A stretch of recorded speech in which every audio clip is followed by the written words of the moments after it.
Okay, so today I want to talk about your cost per mile. I get a lot of questions about that too.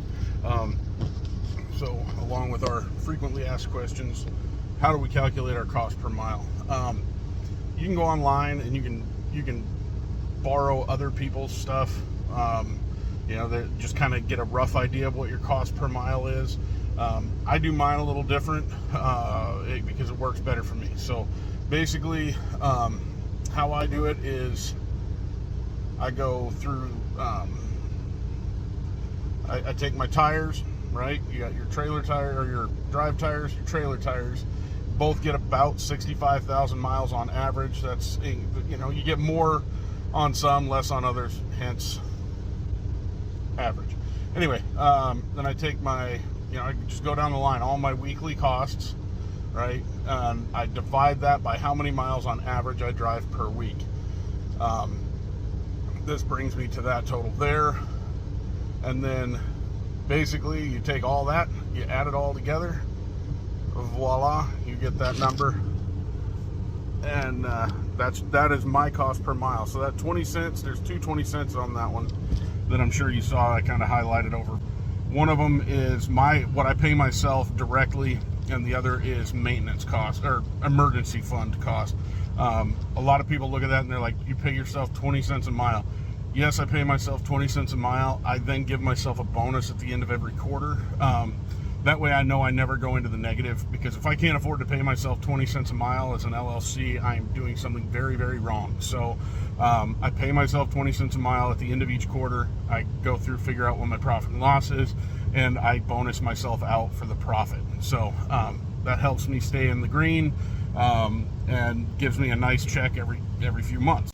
Hopefully that helps you guys out, clarifies things a little bit. I do want to point out that I do not have fuel in on that cost, simply because this is just a generic kind of rough idea of what it is. I've got my own that I've drawn out that's much longer and fancier and prettier than that, but I just kind of wanted to give you guys a basic idea. You can basically draw off of that and then add your fuel consumption, and if you eat on the road, you can add that, which I cannot recommend against highly enough. Just bring your own food. It's the only way to make money. These guys buying food at the travel stops just blow my mind. That's crazy. But anyway, I digress. I'm going to go ahead and throw these three on here real quick. So this is the first section here. Okay, this is the second section. Obviously, the third section. So this is the whole thing, just kind of brought in on a zoom, because I know it's kind of, especially if you're watching on a phone, it's kind of hard to see what those are. So I figured I'd put those in kind of zoomed up. Again, I hope this helps you guys, and I'm going to be doing an episode here before too long on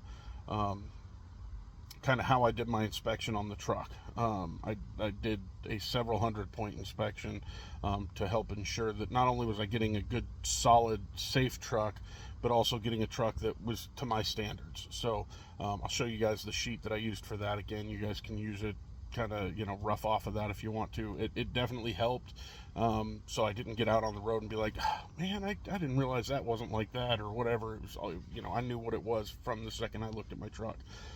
It took me about 45 minutes to inspect through all of the cosmetic. It took me another probably 45 minutes to inspect through all of the basically I just did a DOT inspection, basically going front to back on the truck and trailer. And then I did a cosmetic kind of thing, things that I cared about, things that aren't on the DOT list that mattered to me. So anyway, that's coming up. I hope you guys enjoy this. I hope you have a wonderful day. Keep the shiny side up, folks. Till next time.